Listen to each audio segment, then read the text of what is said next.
অনেকেই অনেক প্রকার একতলা ফাউন্ডেশন করে বাড়ি নির্মাণ করেন, কিন্তু আমরা এখানে আরসিসি শর্ট কলমের মাধ্যমে নির্মাণ করেছি একতলা ফাউন্ডেশন করে 4টা বেডরুম। আপনারা এই বাড়ির টোটাল ডিজাইনটা দেখতে পারেন। কত টাকার বাজেট দিয়ে এই বাড়িটার এখনো পর্যন্ত টোটাল কাজটি করা হয়েছে, লিংটন থেকে ছাদ দিতে কত টাকা খরচ যাবে সে বিষয়টি জানতে পারবেন, এবং আরো যে বিষয়টি জানতে পারবেন বাড়িটার টোটাল কাজের জন্য এখনো পর্যন্ত কত টাকার মালামাল গেছে, কত টাকার মিস্ত্রি খরচ, বা এই বাড়িটা টোটাল কাজ কমপ্লিট করতে কত টাকা খরচ যাবে। দর্শক, এই বাড়িটার টোটাল দৈর্ঘ্য 28 ফিট, প্রস্থ 28 ফিট। টোটাল জায়গাটি স্কোয়ার ফিটে হিসাব করে বাড়িটার ছাদ পাবেন 784 স্কোয়ার ফিট।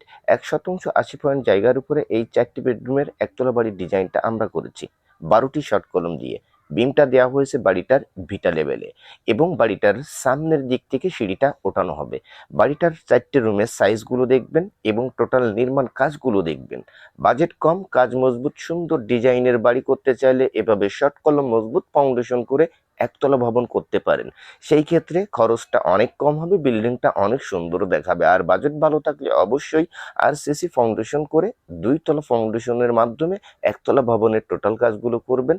দর্শক, এই বাড়িটার টোটাল কাজের জন্য রডের প্রয়োজন পড়েছে লিন্টন পর্যন্ত মোট 1300 কেজি। তো এটা হলো মেন গেট। মেন গেটের সাইজ 7 ফিট, এবং বাড়িটার পিছন সাইডে আপনারা চাইলে টয়লেট করতে পারেন 2টা, এবং 3টা বেডরুমও করতে পারেন। আমরা এখানে আমাদের মতন 4টে রুমের টোটাল ফ্লোর প্ল্যান করেছি। দর্শক, ক্লিয়ারভাবে প্ল্যানটি বুঝে নেবেন। ডান সাইডে 2টা বেডরুম, বাম সাইডেও 2টা বেডরুম। দেখে নিন, এই সাইডে 2টা বেডরুম, অপর সাইডেও 2টা বেডরুম। 14 ফিট বাই 12 ফিট করে রুমের সাইজগুলো করা হয়েছে। তো এই বাড়িটার টোটাল কাজের জন্য এখনো পর্যন্ত মিস্ত্রি খরচ হয়েছে মোট 70,000 টাকা। দর্শক, এই বাড়িটার টোটাল কাজের জন্য সিমেন্টের প্রয়োজন পড়েছে 100 ব্যাগ। এই বাড়িটার টোটাল গাঁথনির জন্য ইটের প্রয়োজন পড়েছে 8,000 পিকেট দিয়ে।